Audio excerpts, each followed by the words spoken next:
সুপ্রিয় দর্শক মণ্ডলী, আসসালামু আলাইকুম। পরিবহন সেক্টর ঢাকা শহরের সবসময় অরাজকতাপূর্ণ একটি সেক্টর হিসাবে পরিচিত।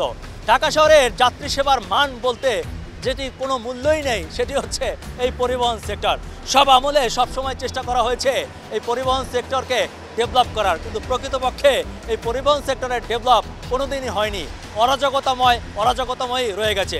সর্বশেষ বর্তমান অন্তর্বর্তীকালীন সরকার এই পিঙ্ক কালার গাড়ির মাধ্যমে চেষ্টা করছেন পরিবহন সেক্টরে একটি ব্যাপক পরিবর্তন আনার। আসল কথা হচ্ছে কি, সত্যিকার অর্থে এই পরিবর্তন আনা কি সম্ভব, কিংবা এভাবে সমস্যার সমাধান সম্ভব? চলুন আজকে সে বিষয়টি নিয়ে কথা বলি।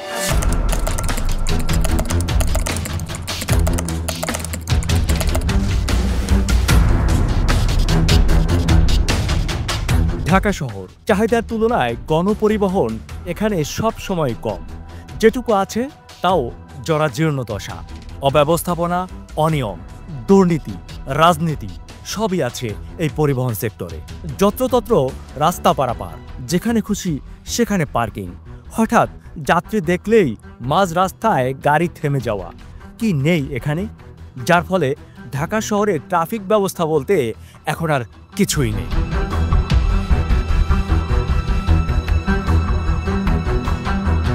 বিভিন্ন সময়ে সব আমলে বারবার বলা হয়েছে সড়কে শৃঙ্খলা ফেরানো হবে, কিন্তু ফলাফল শূন্য। বরং সেই শৃঙ্খলার নামে খরচ হয়েছে কোটি কোটি টাকা, হয়েছে ব্যাপক চাঁদাবাজি। যখন যে ক্ষমতায় গিয়েছে তার মতো করে সাজিয়েছে চাঁদাবাজির পসরা। এখানে শ্রমিকদের কল্যাণে রয়েছে বেশ কিছু শ্রমিক সংগঠন। মূলত এই সংগঠনগুলো কারো কল্যাণ করে না, এরা নিজেরাই নিজেদের কল্যাণ নিয়েই ব্যস্ত।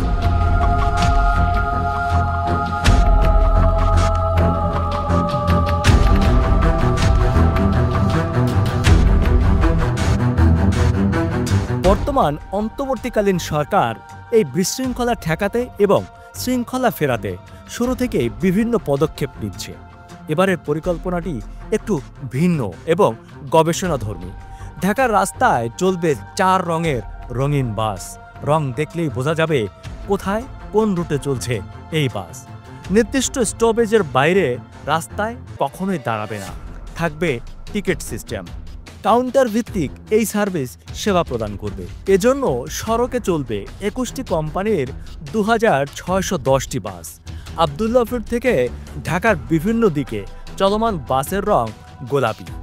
বৃহত্তর মিরপুর থেকে ঢাকার বিভিন্ন দিকে চলমান বাসের রং কমলা। গাবতলী থেকে ঢাকার বিভিন্ন দিকে চলমান বাসের রং লাল। সাইনবোর্ড থেকে মিরপুরগামী বাসের রং বেগুনি। এসব বাসে নির্ধারিত স্টপেজ থাকবে, সেখান থেকে টিকিট সংগ্রহ করতে হবে। স্টপেজ ছাড়া যাত্রীরা উঠতে পারবে না, এমনকি স্টপেজ ছাড়া নামতেও পারবে না। ঢাকা সড়ক পরিবহন মালিক সমিতির পক্ষ থেকে এই উদ্যোগ নেওয়া হয়েছে। তাদের এই উদ্যোগে ঢাকার রাস্তায় ইতিমধ্যে চালু হয়েছে গোলাপি বাস। এই পদ্ধতিতে মালিক দিন চুক্তিতে আর বাস দিতে পারবেন না, চালক ও হেল্পারের বেতন মালিককে বহন করতে হবে। শুরুতে দেখা গেল যাত্রী, চালক ও শ্রমিকদের মিশ্র প্রতিক্রিয়া। বেতন কত ধার্য করে আমাদের সংসার চলার মতো, বাচ্চা কাচ্চা পড়াশোনা করার মতন, তো আমাদের সমস্যা নাই। যখন 1000 টাকা পাইতাম, এখন যদি 800 বা 500 টাকা পাই, আমি নিয়ম শৃঙ্খলার ভিতরে চলি, আমি চালাইতে রাজি। সরকার চাইতেছে একটা নিয়মের মাঝে গাড়ি চালানোর জন্য। আমরা মালিকের পক্ষ থেকে আমরা চেষ্টা করতেছি একটা এই নিয়মে আসো। কাউন্টার নাই দেখে আমাদের সবার ফায়দারও নাই বা কোনো কলারম্যান কোনো কিছু নাই। পুরাতন বলাকা বাসকে এইভাবে রং করে আপনি বলবেন যে একটা সার্ভিস হয়ে যাবে, এটা তো হবে না। আইসা থেকে কাউন্টারগুলো বন্ধ হয়ে গেছে, এখন আমরা কি করব? আমরা লোকালভাবে তো গন্তব্য পৌঁছাইতে হবে। আজকে হঠাৎ করে 20 টাকা বেড়ে গেছে। এই 20 টাকা বাড়াতে আমাদের নতুন কোনো সুবিধা আমরা পাইলাম না। সময়ও যাচ্ছে, টিকিট কাটা দাঁড়া থাকা লাগছে, ভাড়াও বাড়লো। আবদুল্লাহপুর কোনো কাউন্টার নেই, যাত্রীগুলো এখান থেকে 50 টাকা রিস্কে ভাড়া দিয়ে আসতে হয়েছে। পার টিকিটে 20 টাকা করে ভাড়া বাড়ানো হয়েছে। এখন সার্ভিসটা কেমন পাবো, এটার সাথে যদি সামঞ্জস্য থাকে দ্যাটস ওকে। তবে আমরা ফিল্ড পর্যায়ে একটি বিষয় পরিষ্কার জানতে পারলাম। ঢাকা সড়ক পরিবহন মালিক সমিতির সাথে ঢাকা রোড ট্রান্সপোর্ট অথরিটির রয়েছে একটি বড় দ্বন্দ্ব, যে দ্বন্দ্ব ঘোচানো না গেলে সমস্যা গুরুতর হতে পারে। তবে কেন সড়ক পরিবহন মালিক সমিতির সাথে রোড ট্রান্সপোর্ট অথরিটির এই দ্বন্দ্ব তা ক্লিয়ার করে বললেন সড়ক পরিবহন মালিক সমিতির সাধারণ সম্পাদক মোহাম্মদ সাইফুল আলম। ডিটিসি তো কোনোদিনও পারবে না, এখানে 5টা 10টা কোম্পানির মালিকানায় 100টা করে 1000 গাড়ি আছে, সে তো আসবে না এটাতে। আমার অ্যাকাউন্টেবিলিটি আমার কাছে, আমার রোডের কিছু শাখা অন্যদিকে গেছে, ওই 100 জনকে নিয়েই তো আমরা এখন হিমশিম খাচ্ছি। এখানে হবে এক মালিকানায় যদি আনতে পারেন, আপনি যদি যেটা বলেন, তাহলে গভর্নমেন্ট এই প্রক্রিয়া আসুক যে তোমাদের সকলের গাড়ির ভ্যালুয়েশন করা হোক। ঢাকা মেট্রোপলিটন পুলিশের কমিশনার শেখ মোহাম্মদ সাজ্জাদ আলী বলেন, লাভ লোকসান মেনেই চালকদেরও গাড়ি চালাতে হবে। আপনাদের যারা মালিক তাদের যদি লাভ কম হয় অথবা লোকসান হয় আপনাকে মানতে হবে। আপনি ব্যবসা করতে আসছেন শুধু লাভ লাভ আর লাভ, এই লাভ খুঁজতে খুঁজতেই তো এই অবস্থা। দর্শক, এই সার্ভিস চালু হলে বাস পাওয়ার জন্য যাত্রীদের এমন বিড়ম্বনা রাস্তায় আর দেখা যাবে না। ভাড়া নিয়ে যাত্রীদের সাথে বন কষাকষিও আর থাকবে না। তবে যত তোড়জোড় করে সংবাদ সম্মেলন করে এই গোলাপি বাস সার্ভিস চালু করা হলো, তার বাস্তবায়ন কতটা হলো তা বাস্তব ফিল্ডে দেখতে আমরা গিয়েছিলাম ফার্মগেট, মহাখালী, উত্তরা, এয়ারপোর্ট, টঙ্গী, আজিমপুর, মোহাম্মদপুর সহ আরও বেশ কিছু স্পটে। আমরা হতাশ, এত আয়োজন করে এত পরিকল্পনা করে নামানো গোলাপি বাসের খুব একটা দেখাই আমরা পেলাম না। কারণ কি? আপনাদের যে সম্প্রতি যে গোলাপি পরিবহন গোলাপি বাস চালু হয়েছে তার টিকিট বিক্রি করে, মানে কি অবস্থা, কেমন চলছে? আছে, ভালো আছে। এখনো সব কোম্পানি কাউন্টার হয় নাই। বলাকা পরিবহনের কাউন্টার আছে, আর বনশ্রী পরিবহনের কাউন্টার আছে, অন্য জায়গায় কাউন্টার আছে, কিন্তু আবদুল্লাপুর আমাদের কাউন্টার অন্য কোম্পানির নাই, শুধু বনশ্রীর আর বলাকা পরিবহনের আমরা দেখতে পারতেছি। আর গাড়িও ড্রাইভার স্টাফের শৃঙ্খলা মতন চালাইতেছে না, আর পাবলিকও শৃঙ্খলা মতন টিকিট কাটতেছে না আর কি। পাবলিক দেখা যায় গাড়ি আসার পর এই টিকিট নেওয়ার জন্য ব্যস্ত হয়ে যাইতেছে, আগের টিকিট কাইটা গাড়ি দিয়ে উঠা লাগবে এটা উঠতেছে না আর কি। আর অন্য পরিবহনে নাই, যেমন ভিআইপির অনেক প্রচুর পরিমাণ যাত্রী, ওনাদের যাত্রীরা খুব ভোগান্তি হইতেছে। ওনাদের কাউন্টার কোথায় আছে পাবলিক খুঁজতেই পারতেছে না, ওনারা গাড়ি গেট লাগাই চলে যেতেছে আর কি। এই যে নতুন একটা পরিবহন সেবা চালু হলো, সাধারণ মানুষ কি বলছে? যাত্রীদের কি উপকার হচ্ছে নাকি ভোগান্তি বাড়ছে? যাত্রীদের উপকার হচ্ছে, কিন্তু যাত্রীরা এখন তো চিনতে পারতেছে না কোন কাউন্টার কোন জায়গায় আছে, যাত্রীরা জানতে পারতেছে না, এই জন্য সমস্যা হইতেছে আর কি। অনেকে আছে দেখা যায় আজিমপুর যাবে আর কি, নিউ মার্কেট আজিমপুর যাবে ভিআইপি 27, কিন্তু ভিআইপি 27-এর গাড়িটা এখানে নাই, ওনাদের গাড়িটা কাউন্টার কোথায় আছে আবদুল্লাপুর এটা বলতেই পারতেছে না। যাত্রীরা ভোগান্তি হয়ে দেখা যায় কাউন্টার খুঁজতেছে আর কি। এনে অনাবিল আছে, আজমিরি গ্লোরি আছে, এনে ওদের কোনো কাউন্টার লোকাল সার্ভিস করে নিয়ে যাইতেছে আর কি। যদি আবদুল্লাপুর কাউন্টার আছে, বনশ্রী পরিবহন আর বলাকা সার্ভিস, এছাড়া অন্য কোনো কাউন্টার নাই। আপনাদের স্টাফদের মধ্যেও তো কিছু অসন্তোষ আছে, সেই বিষয়গুলো কি? স্টাফ আছে, অসন্তুষ্ট স্টাফ আছে, দেখা যায় আগে লোকাল করে নিত, এখন কাউন্টার সার্ভিস চলতেছে, এই জন্য ওরা দেখা যায় আগে টাকা নিয়ে অগ জিম্মাই থাকতো, এখন টাকা দেখা যায় মালিকের জিম্মায়, মানুষের ভোগান্তি কমে গেছে এই জন্য আর কি ওদের সন্তুষ্ট আর কি ওরা। আপনি কি মনে করেন যে কি করলে সন্তুষ্টি কমবে? মনে করি যদি সব পরিবহন একদম এভরিথিং সবাই যদি কাউন্টার বসায়া টিকিট বিক্রি করে তাহলে সন্তুষ্ট কমবে। দুই কোম্পানি কাউন্টার চলবে, আর দুইটা যদি না চলে তাহলে তো আর এরকম হইব না। মানুষ চিন্তা করবো কাউন্টারে আমি টিকিট কাইটা দেরি করবো, টিকিট দাঁড়ায় মানুষের লোকাল সার্ভিসে চলে যাবো। ভিশনের ফুলঝুরি মেগা অফারে ফ্রিজ কিনলেই পাচ্ছেন 16 পিসের আকর্ষণীয় গিফট বক্স একদম ফ্রি। পাবলিকও কম যায় না। কাউন্টার সার্ভিস বাদ দিয়ে যে সকল সার্ভিস লোক ডেকে ডেকে তুলে তাদের গাড়িতেই সবাই উঠে বা উঠতে বাধ্য হয়। আপনি কে? আমি প্রভাতী বনশ্রী আবদুল্লাপুর বাস স্ট্যান্ডের কাউন্টার মাস্টার। আমি বিগত 3-4 দিন যাবত আমি এখানে স্ট্রংভাবে ডিউটি করতেছি। তো আমি এখানে যখন ডিউটি করতেছি আমি অনেক গাড়ির শৃঙ্খলা দেখতে পারিনি। দ্বিতীয়ত কারণ হচ্ছে যাত্রীদের ভিতরে সচেতনতা নাই, কারণ হচ্ছে তারা যেমনি পারতেছে সামনে উঠতেছে, আর গাড়ির স্টাফরাও যাত্রী পাচ্ছে আর উঠাচ্ছে। কিন্তু আমাদের যেটা প্রভাতী বনশ্রী যে কাউন্টারটা আছে, বলাকা যেটা আছে, এগুলো আমরা এখন কোনোভাবেই কাউন্টার ভিত্তিক ছাড়া অন্য কোথাওভাবে আমরা যাত্রী উঠানো নামানো সম্পূর্ণভাবে নিষেধ করে দিছি। এবং আমাদের কোম্পানি থেকে এগুলো সব সাফ বলা আছে, যে উঠাবে তার বিরুদ্ধে ডাইরেক্ট অ্যাকশন চলে যাবে আমাদের কোম্পানির লোক। যাত্রীরা তো এখন এই যে গোলাপি সার্ভিস যেটা চালু হলো, এতে করে ভালো সেবা পাচ্ছে, আপনার কি মনে হয়? হ্যাঁ, ভালো সেবা পাচ্ছে, কিন্তু এতে আবার মিশ্র প্রতিক্রিয়াও আছে, যে এখানে সব কাউন্টারের এই সব পরিবহনের এক কালার তো ওনারা হয়তো বা বুঝতে আর কি এসে যেমন ধরেন সবাই তো শিক্ষিত না, সবাই তো পড়তে পারে না, কিন্তু এক কালারের বিধায় তারা মনে করেন অনেক ক্ষেত্রে বিভ্রান্ত হচ্ছে। এরকম আর কি তারা আর কি একখানে যায় আরেকখানে আরেক গাড়িতে চলে যায়, এক টিকিটের ট্রেনে আরেকটি গাড়িতে চলে যায়, এরকম হচ্ছে। কিন্তু এগুলো সচেতনতার ভাবে সবগুলোই ঠিক করা যাবে, কিন্তু একটু সময় লাগবে। জি জি। আপনারা যারা স্টাফ আছেন, আপনারা এই যে নতুন সার্ভিসটি চালু হলো এতে কি খুশি? আমরা তো অবশ্যই খুশি, কারণ নিয়ম শৃঙ্খলার ভিতরে যে যাবে তার জীবন সুন্দর হবে, এটা আমরা না, এটা সবাই বুঝতে পারবে, কিন্তু এটা বোঝানোর একটা ধাপ তৈরি করতে হবে। যেমন আমরা যখন প্রভাতী বনশ্রী বলাকা লাইনে আসা পড়ছি, এরকম করে প্রত্যেকটা কাউন্টারের পরিবহনে সবাই যদি এরকম আসতে পারে তাহলে আরও সুন্দর হবে। আমরা আরও কিছু স্টপেজে কিছু সাধারণ মানুষের কথা জানতে চাইলাম, এই গোলাপি পরিবহন কেমন লাগছে তাদের। আপনি তো এখানকার নিয়মিত যাতায়াত করে থাকেন এখান থেকে, এখানে ওই যে নতুন একটা গাড়ি চালু হয়েছে গোলাপি রঙের, ওই বাসটা আপনি দেখেছেন? এই বাসটা এমনি মোবাইলে টিভিতে দেখছি, কিন্তু ওকে বাস্তবে দেখি নাই। জি, বাস্তবে দেখি নাই। তো শুনছি এটা নাকি কাউন্টার ছাড়া লোক নিবে না, এমন একটা ইয়ে করছে হেরা। এইটা এই বাসটার নাম নাকি বিকার যেটা করছে, আর ভিআইপি ওইটা নাকি এই ইয়েটা করছে। কাউন্টার ছাড়া লোক নিবে না, কিন্তু আমরা তো কোথাও কাউন্টারই দেখলাম। আমিও তো এটার আশায় আছিলাম, কিন্তু ওইটা পাইতেছি না। আমি নিউ মার্কেট যাইতাম। আচ্ছা, আপনারা কোথাও ওই গোলাপি রঙের বাসের কাউন্টার দেখেছেন? না দেখিনি। আপনি দেখেছেন? না আমরা শুনেছি, দেখি নাই। গোলাপি রঙের বাসের কাউন্টার দেখি নাই। এই বাসের অপেক্ষায় আমরাও ছিলাম, আমরা নিয়মিত ঢাকাতে যাতায়াত করি, কিন্তু দেখি নাই। আপনি তো এখান থেকে নিয়মিত যাতায়াত? নিয়মিত যাতায়াত করি আমি এখান থেকে। আমরা শুনেছি যে একটা নতুন গোলাপি রঙের বাস চালু হয়েছে এই রুটে, সেটি আপনি দেখেছেন কখনো?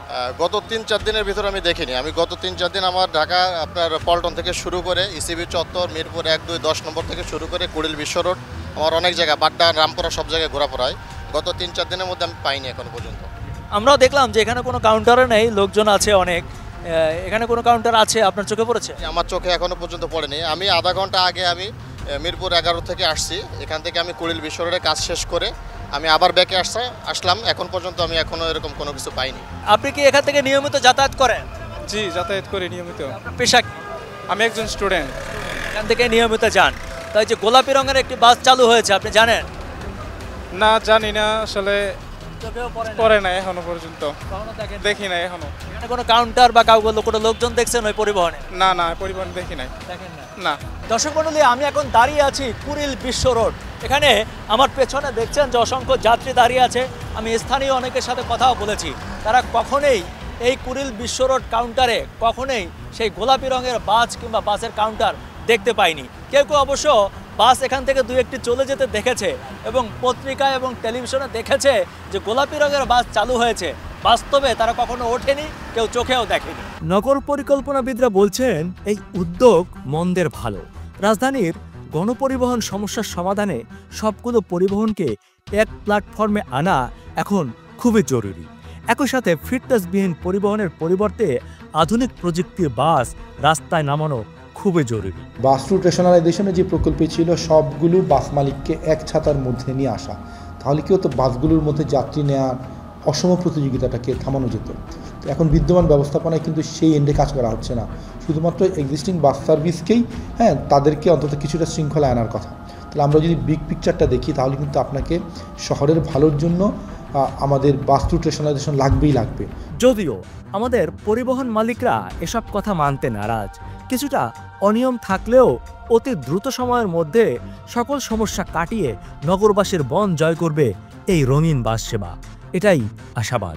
অশুভ প্রতিযোগিতা লিপ্ত থাকার কারণে গাড়ির বডিগুলি ক্ষতিগ্রস্ত দেখা যায়, যেগুলো দৃশ্যমান, এগুলো আমরা সুন্দর করার উদ্যোগ নিয়েছি। মালিকদেরকে বলা হয়েছে যেন গাড়িগুলো দৃষ্টিনন্দন করার ব্যবস্থা গ্রহণ করে। মালিকরাও আশ্বস্ত করেছে পর্যায়ক্রমে তারা গাড়িগুলিকে সুন্দর অবস্থায় নিয়ে আসবে। আর কাউন্টার ভিত্তিক চলাচলের প্রথম দিকেই কিছু সমস্যা হচ্ছে, সেটা আমরা মনিটরিং করতেছি। ঢাকা সড়ক থেকে, পুলিশ প্রশাসন থেকে এবং বিভিন্ন জায়গার কোম্পানির নেতৃবৃন্দ যারা আছেন তারা সবাই সহ আমরা রাস্তায় আছি। কাউন্টার ভিত্তিক পরিচালনার প্রথম দিকে দেখা যাচ্ছে যে কোম্পানির মাধ্যমে আমরা মেশিন দিয়েছি কাউন্টারে টিকিট করার জন্য, সেই মেশিনগুলি দীর্ঘদিন ব্যবহার না করার ফলে মেশিনের ব্যাটারিতে অনেক জায়গায় কমপ্লেন পাওয়া গেছে যে চার্জ থাকতেছে না। তো এই মেশিনের চার্জ থাকতেছে না, এই কারণে অনেক কোম্পানির অনেক কাউন্টারের এই টিকেটিং ব্যবস্থাটা ব্যাহত হয়েছে। পরবর্তীতে মেশিন সরবরাহকারী প্রতিষ্ঠানগুলো তারা তাদের উদ্যোগ নিয়েছে, এখন সমস্ত কোম্পানিকে পাওয়ার ব্যাংক সাপ্লাই করা হয়েছে। পাওয়ার ব্যাংক দেওয়াতে ওই যে মেশিনের যে বিদ্যুৎ বিভ্রাটটা হতো, চার্জ থাকতো না, যে কমপ্লেনটা, সেই কমপ্লেনটা এখন আর নাই। তো আমরা সবাইকে আশ্বস্ত করতে চাই এটা বলে যে আমরা যে উদ্যোগ নিয়েছি এই উদ্যোগকে আমাদের সফল করার ব্যবস্থা নিতেই হবে। আমরা কাউন্টার ভিত্তিক পরিচালিত করতে পারলে যত্রতত্র গাড়ি থামবে না, যেখানে সেখানে মানুষ উঠতে নামতে পারবে না। একদম যেখানে নির্ধারিত কাউন্টার সেখানেই শুধু গাড়ি থামবে, সেখান থেকে যাত্রী সাধারণ গাড়িতে উঠবে এবং নামবে। সাথে সাথে আমরা যাত্রী সাধারণকেও অনুরোধ করব যত্রতত্র চালককে গাড়ি থামাতে বাধ্য না করতে এবং সুশৃঙ্খলভাবে হয়তো একটু হেঁটে কাউন্টারে গিয়েই প্রয়োজনীয় দূরত্বের টিকিট সংগ্রহ করে বাসে যেন আরোহণ করে। এটা আমাদের সুবিধা হবে এই কর্মকাণ্ডে। এই জনগণের সুবিধা আমাদের সবচেয়ে বড় দরকার। আর শ্রমিক ভাইদেরকেও আমরা আশ্বস্ত করেছি যে একটা সুন্দর নিয়মে আসলে শ্রমিকরা যে কষ্ট হয় এই যানজটের মধ্যে পারাপারি করে একটা আলাদা টেনশন মাথায় নিয়ে ওই তারা টার্গেট ফিল আপ করার জন্য বেপরোয়া চালায়, সে চালানোর ব্যবস্থাটা তাদের আর থাকবে না, করতে হবে না। তারা নিশ্চিত গাড়ি চালাবে এবং কাঙ্ক্ষিত সময় শেষে তারা তাদের ন্যায্য বেতনটা পেয়ে যাবে। তাহলে আমরা আশা করি শৃঙ্খলার একটা জায়গা ওপেন হবে। দর্শক মণ্ডলী, রঙের পরিবর্তন নয়, করতে হবে পরিবহন সেক্টরের মানুষদের মনের পরিবর্তন, আর তাহলেই এত এত সমস্যার সমাধান সম্ভব। দর্শক মণ্ডলী, আপনার চোখ কান খোলা রাখুন। আপনার চোখেও যদি এমন কোনো সমস্যা থাকে কিংবা এমন কোনো সমস্যা পড়ে, তাহলে আমাদেরকে লিখে জানান এবং আমাদের মাধ্যমে সমাধান খোঁজার চেষ্টা করুন।